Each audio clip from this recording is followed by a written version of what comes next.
네, 반갑습니다. 제가 항상 이제 주제 때문에 그런지 첫 번째를 항상 맡게 되더라고요.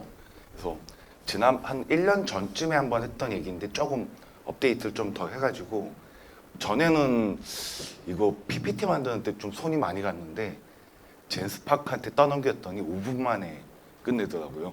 그래서 이거 만들어진 자료는 젠스파크 슬라이드로 만든 내용입니다. 일단은 뭐 쭉쭉 넘어가도록 할게요. 뭐 할당된 시간이 많지는 않다 보니까 뭐 저는 제가 IT를 한 게 80년대부터 했어요. 그때 애플 8비트 MSX라는 기종이 있을 때 85년인가 6년부터 했던 걸로 기억합니다. 그리고 제가 IT 얼리 어답터였거든요. 그래서 네이버 블로그가 1980 아니구나 한 2000년인가 그 처음부터 PC통신 때부터 해왔었고 몇 가지 이제 변화들이 좀 있었습니다. 저도 원래는 이제 좀 넘어가면은 기획과 PM, 엑셀레이터라고 하는데 원래는 이제 제가 로컬 엔지니어 출신이에요. 그러니까 웹 프로그래밍 전에 저는 원래는 이제 우리가 컴퓨터 공학과 같은 데 가면은 이제 개론으로 배우는 코볼 프로그래머였었고 그래서 코볼로 돼 있던 COB나 CBA라는 파일을 데이터베이스로 변환해주는 그런 엔지니어를 했었고 그 다음에 우리 저기 로컬로 하면 이제 어셈블러 G80 어셈블리를 다뤘습니다. 그러다가 이제 웹이 등장을 했죠. 그래서 웹 시대에는 이제 웹 에이전시에서 기획자 겸 이제 PM으로 활동했습니다. 근데 우리나라에서 개발자도 평생 산다는 거는 좀 어려운 일이기도 하고 또 엔지니어는 이제 60, 70까지 하기 쉽지는 않거든요. 뭐 기획 PM도 뭐 나쁘지는 않은데 아무래도 대한민국 기업은 정년이라는 게 아무래도 있잖아요.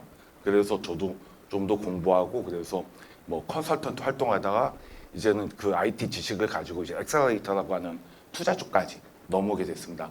그 이야기를 좀 전해드리려고 해요. 어떻게 보면은 기획자이었었지만 이제 이직이나 정직할 때 어떤 텀과 타이밍에 어떻게 피벗을 할 것인가 그런 얘기들을 좀 전하고자 합니다. 조금 전에 얘기했지만 저는 이제 독학을 했어요. 그래서 옛날에 청계천 세운사가 있을 때 88년에 낮은 사가 용산이 생겼죠. 그래서 제가 직접 발로 뛰면서 원서를 사가지고 진짜 날 코딩이라고 하잖아요. 그 메모장에다 직접 입력해서 실행시켜서 에러 뜨면 찾고 뭐 이런 것도 했었고 그리고 저는 고등학교 때 조금 특이한 알바를 했었는데 그때는 불법 복제라는 게 없었어요. 그래서 롬팩이나 디스켓 있는 거를 복제해가지고 팔아서 뭐 노트 프린터, 잉크젯 프린터, 칼라 모니터, 뭐 5.1직 드라이브 이런 것들을 풀 장비를 다 갖췄거든요. 그러니까 1년 만에 제가 그 일로 해가지고 한 1년 동안 300만 원 정도 벌었던 걸로 기억해요. 그게 이제 저한테는 처음 시작이기도 했었죠. 그리고 이제 2003년에 네이버 블로그가 생겼죠. 그래서 그때 3년 연속 엠블럼 달면서 파워블로거도 활동을 했었습니다. 그러면서 이제 전국에 있는 모든 이제 콜이 오는 데는 가서 취재도 하고 그래서 얼리 어답터 활동도 했었고요. 저도 이제 PC 통신하고 이제 포터 몇 군데 셀이라든가 아니면 IT 웨어하우스 이런 데 커뮤니티도 운영을 했었고 그러다 보니까 블로그를 하니까 이제 여기저기서 불러주더라고요. 혹시 그때는 블로그나 블로그 강사가 많지 않다 보니까 혹시 와서 좀 해주면 안 되냐. 뭐 이 정도밖에 못 주지만 근데 그 이 정도가 낮은 건 아니더라고요. 지금 비교해 보니까. 그래서 이제 IT 강사로 겸업을 하기 시작합니다.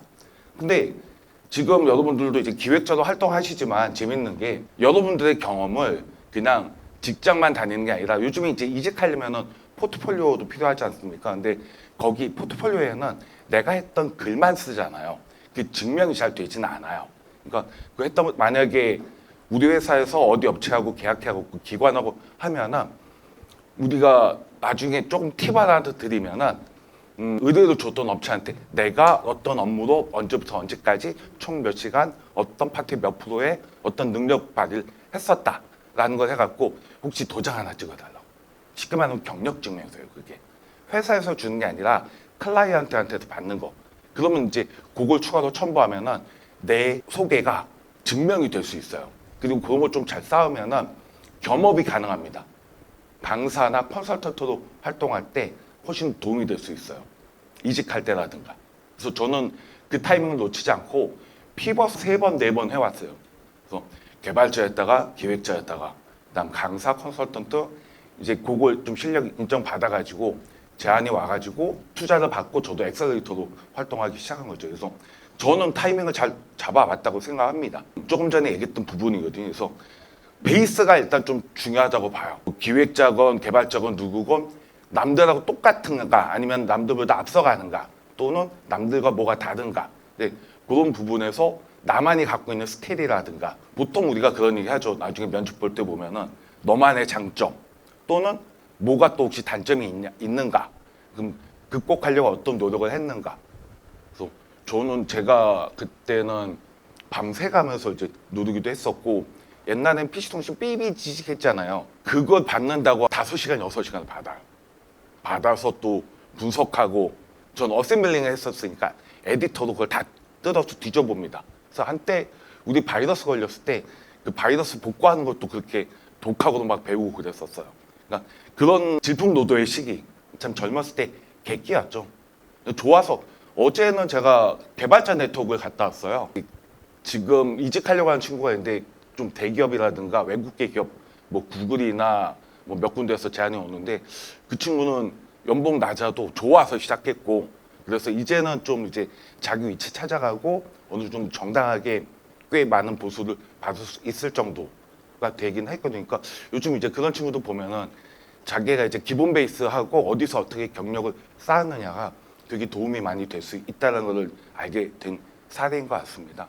그래서 다양한 경험들, 그러니까 보통 이제 기획자다 하면은 뭐 파트 큰 기업 같은 경우는 파트가 나눠져서 서로 섹션별이라든가 모듈별로 자기 할 말 하면 되는데 조금 작은 기업 같은 경우는 타부서 일도 알아야 돼요.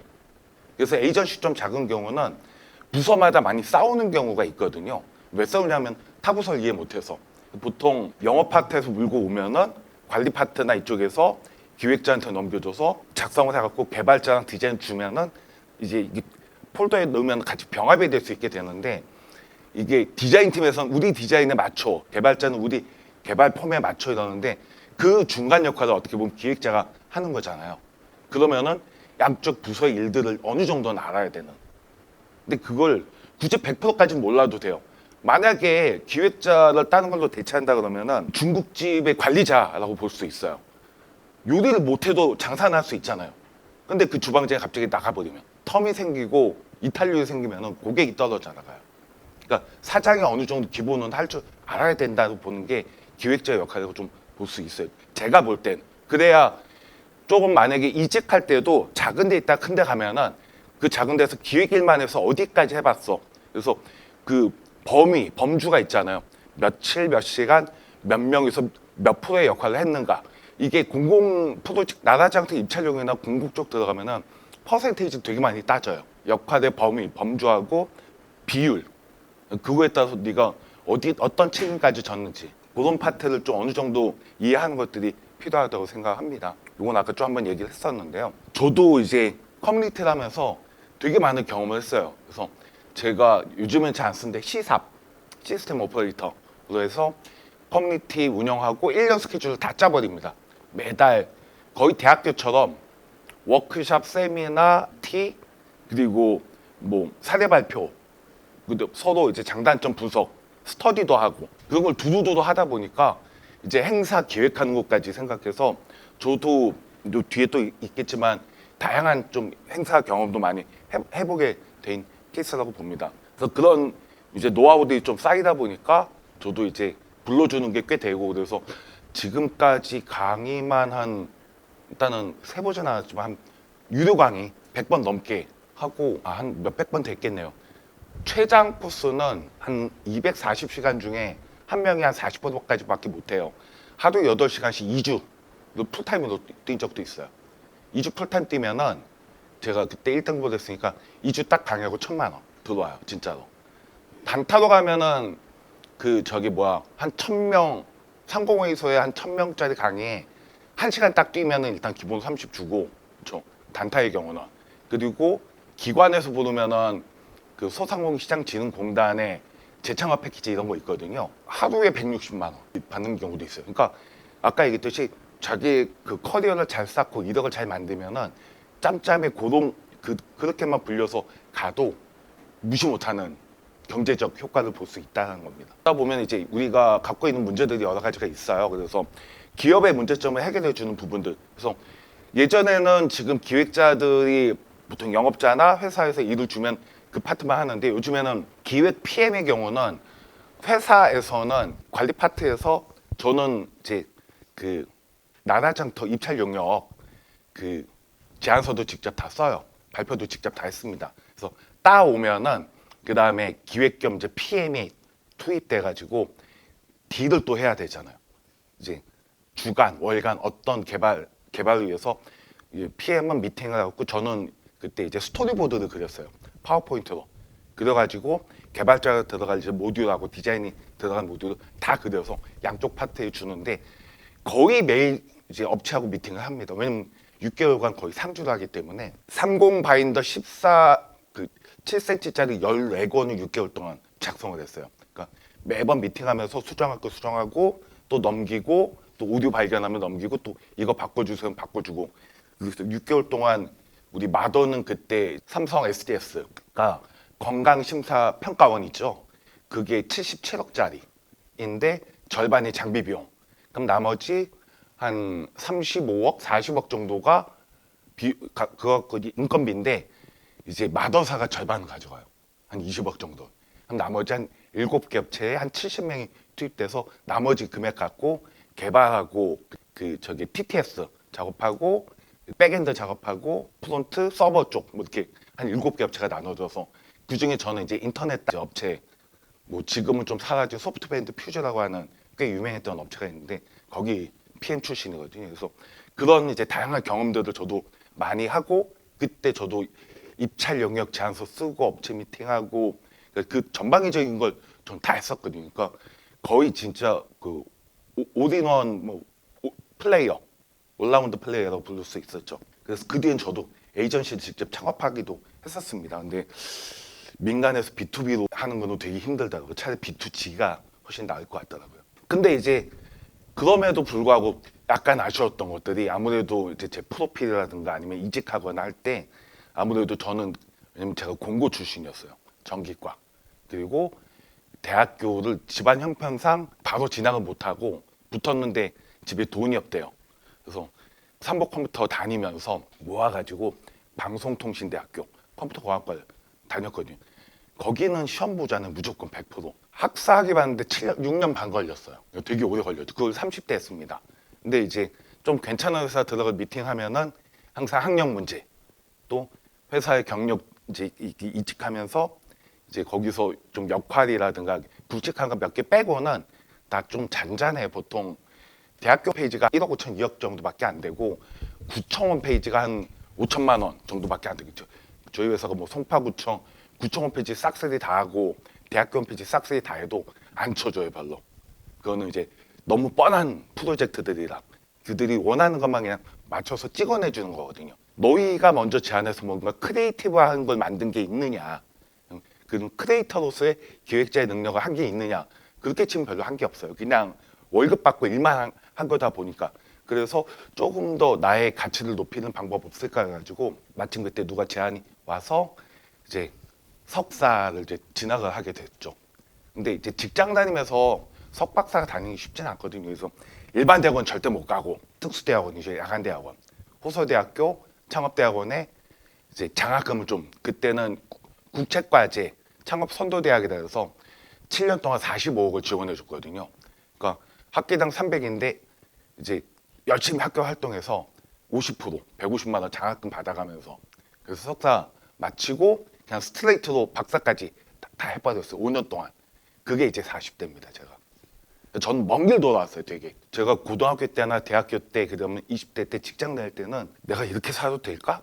내가 어디까지 좀 벌 수 있을까? 이렇게 해갖고 50대 60대 돼서는 어떤 일을 할까?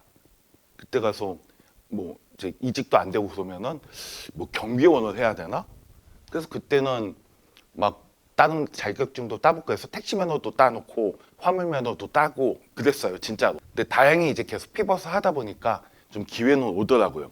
그래서 경영학 뭐 창업학 석사하고 정보경영 박사까지 따면서 이제 활동을 하다 보니까 IT 쪽 관련 업체에서 IT 쪽 업종에 그냥 회사뿐만 아니라 그런 괜찮은 회사 창업 스타트업들을 발굴해 갖고 육성해서 투자까지 가면은 주식 투자하는 것보다 훨씬 낫다. 왜냐면 주식은 이미 상장된 업체의 가치에 따라서 성장 하락을 보고 돈을 넣는 거잖아요. 그래서 그 몇 배수가 그렇게 많이 안 나오는데 초기 기업들을 잘 보고서 미리 선투자하면 리스크는 있지만 이 업체가 M&A 되거나 IPO로 가면은 회수하는 비율이 5배에서 10배가 최소 그 정도가 나오거든요. 그러니까 5천 원짜리가 2만 5천에서 5만 원짜리가 되는 거예요. 그래서 누군가 이제 그 같이 할 투자자 자금 지원 받아가지고 창업을 하게 이제 투자업을 들어오게 됐고 투자할 수 있는 라이센스가 한 4-5개 되는데 대형 투자사 VC라고 하죠. 이쪽이 설립 자본금이 50억이거든요. 근데 요즘에 완화돼서 20억이고 그 밑에 이제 투자사가 A씨라고 하는 거는 초기 스타트업이 자본금이 1억 이상이 되는데 투자 금액이 있고 한 5년 동안 이제 투자 계획서하고 전문 투자 인력, 스타트업들 보육 시설까지 갖춰야 돼요. 그래서 그렇게 해서 저도 시작했고 그 외에는 벤처 투자 조합, 개인 투자 조합, 그 다음에 전문 개인 투자자 이게 국가에서 공식으로 인정해주는 라이센스입니다. 그래서 이쪽에 라이센스 받은 데서 투자를 받으면은 정부가 연계 투자를 해줘요. 그리고 공식적인 그런 연계 투자 프로그램을 팁스라고 부릅니다. 그래서 그런 쪽으로 저도 이제 진입을 하게 된 거죠. 그래서 다행히 이제 그 기회가 좋았고 그 투자자가 또 미국에 있는 이제 유시 버클리 쪽에 있는 또 이제 투자 업체 쪽하고 연결을 해줘서 저희는 이제 울산에 있는 울산시에서 지원받고 울산 테크노파크가 운영해서 저희는 북미 진출시키는 프로그램을 런칭해가지고 10개 기업을 보육하고 그중에 2개를 미국에 진출을 시켰어요. 그 2개 업체가 지금은 투자 한 50억, 100억씩 투자를 받기도 했었거든요. 근데 그 저희 보육받을 때는 자기는 그렇게 투자를 받으려고 하기 때문에 초기 1억 정도는 안 받는다고. 그래서 나중에 콘서 투자할 때 들어오라고 했을 때는 저희는 보육만 시키고 1억만 갖게 된 거죠. 그래서 그걸 기회로 이제 저도 계속 피벗을 하게 되었습니다. 타임라인 좀 뜯어보면은 이게 이제 제가 피벗을 했던 한 10년 단위로 계속 피벗을 해왔고요. 덕에 저도 그동안에 이제 많은 재밌는 경험들도 많이 했었고, 그래서 요즘에는 좀 이제 좀 쉬엄쉬엄 지내고 있어요. 왜냐면 이제는 컨설턴트도, 그러니까 지금은 경기대학교 이제 산업경영 이제 학과 쪽에 겸직하고 있으면서 재회사하고 있고, 그다음 사단법인 하나, 그다음에 이제 신용보증기금의 컨설턴트로 활동하고 있는데 이제 스타트업들 이제 투자 받으려고 신보에 지원하면은 이제 잡이 제로고 신보에서 저희한테 비용을 다 줘요. 업체 하나당 한 300에서 390씩. 그러니까 그거 한 1년에 10건만 해도 저는 나머지는 예전에는 툴이 없을 때는 우리 흔하게 기획자나 아니면 사계서 쓰시는 분들 보면은 구글에서 서칭 해가지고 PDF 다 다운받아서 다 일일이 읽어보고 캡처 뜨고 다시 뽑아갖고 글자 입력하거나 OCR 따거나 이랬잖아요. 근데 이제 그거를 그렇게 해서 이게 한 10만 데이가 걸렸거든요. 하루 4시간 기준에 10만 데이인데 저는 5일 만에 끝났거든요. 근데 이제 요즘에는 그 제미나이라든가 제스파크라든가 다 다운받아서 PDF 첨부하는 개수가 한정돼 있잖아요. 어디는 3개, 어디는 5개. 그 PDF 합쳐버려요. 합쳐서 집어넣거나 아니면 그 텍스트를 다 뽑아갖고 메모장에 넣어서 메모 파일 해갖고 AI에 던진 다음에 자 출처하고 다 뽑아줘. 그리고 슬라이드 만들어줘 하니까 이제 5분 10분 만에 그러면은 제가 그 프로젝트 하나 하는데 하루면 끝나요. 대신 이제 킥오프 미팅 첫날 하고 마지막 날 미팅 하거든요.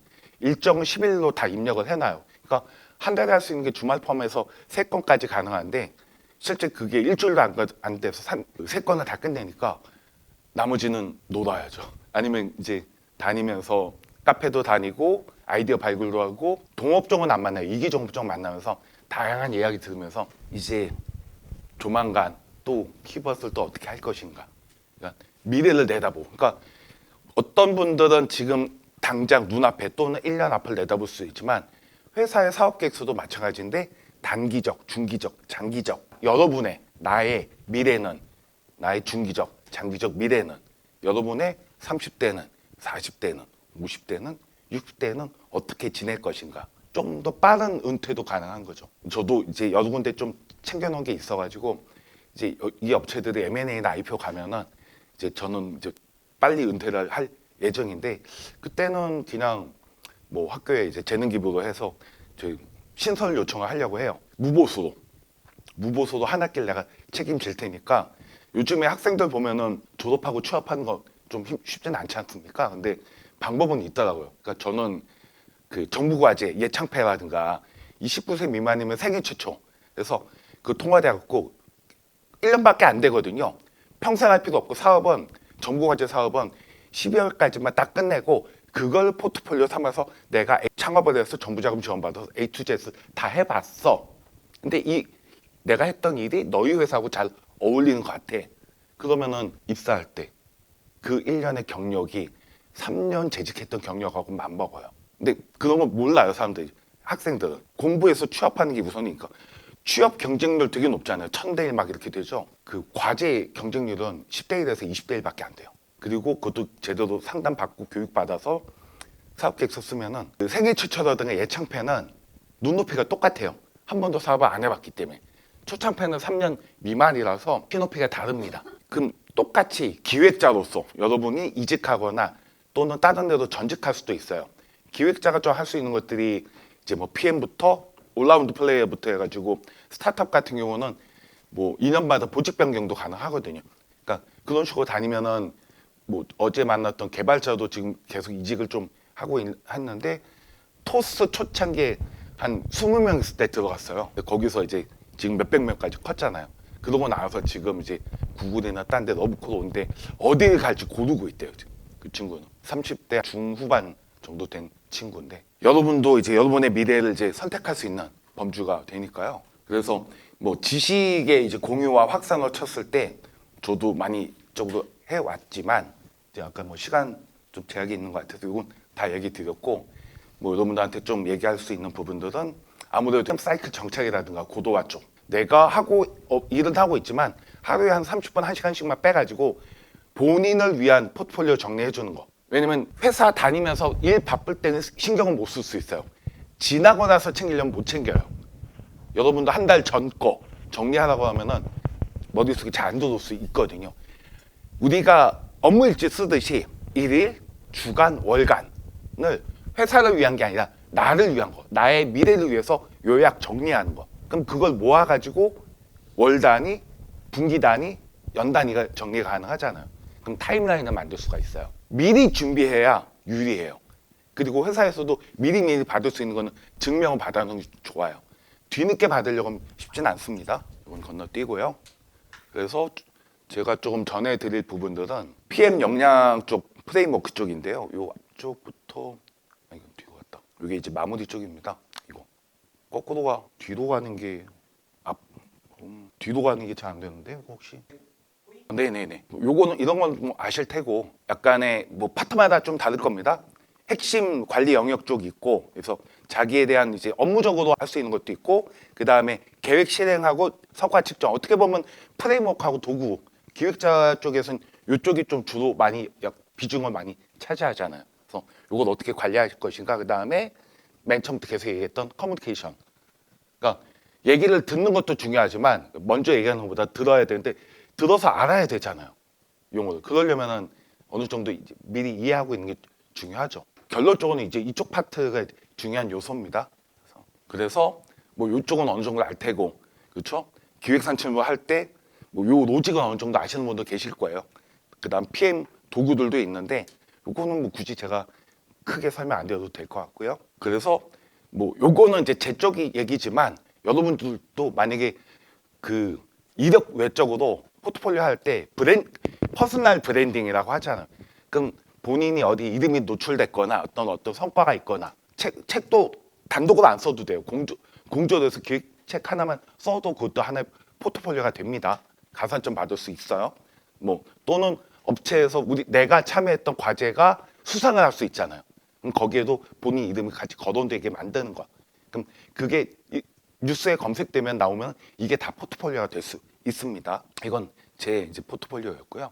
그래서 뭐 시간이 거의 다 됐다고 해서 저는 제가 IT 얼리 어댑터 취미에서 시작해서 그게 불러줘갖고 부업으로 시작했다가 이 부업이 본업이 됐습니다.